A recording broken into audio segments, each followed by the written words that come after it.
जळगावकर, या विकेंडला कुठे फिरायला जायचं हा प्रश्न पडलाय? मग जळगाव टीव्हीच्या या खास सिरीजमध्ये आपण जाणार आहोत निसर्गाच्या कुशीत वसलेल्या श्री क्षेत्र मनोदेवीला. जळगाव जिल्ह्यातील यावल तालुक्यात सातपुड्याच्या कुशीत आहे आई मनोदेवीचं सुंदर मंदिर. इथे तुम्हाला दिसेल एक नयनरम्य तलाव, जो भरल्यावर त्यातून कोसळणारा मनमोहक धबधबा. पुढे तुम्हाला दिसतील 7 नाले, जिथून खळाळत पाणी वाहतं. पावसाळ्यात तर इथे जागोजागी धबधबे प्रवाहित होतात, जणू निसर्गानेच इथे पाण्याची उधळण केली आहे. मुख्य मंदिरात आईचं दर्शन घेऊन झाल्यावर समोरच आपल्याला प्रमुख धबधबा पाहायला मिळतो. पुढे वर पायऱ्या चढून गेल्यावर आहे आई मनोदेवीचं माहेर. इथे निसर्गाची शांतता आणि अध्यात्म यांचा अनोखा संगम अनुभवता येतो.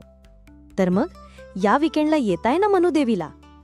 अशाच रोमांचक व्हिडिओसाठी आपल्या जळगाव टीव्ही चॅनलला नक्की फॉलो करा. भेटूया पुढच्या व्हिडिओत.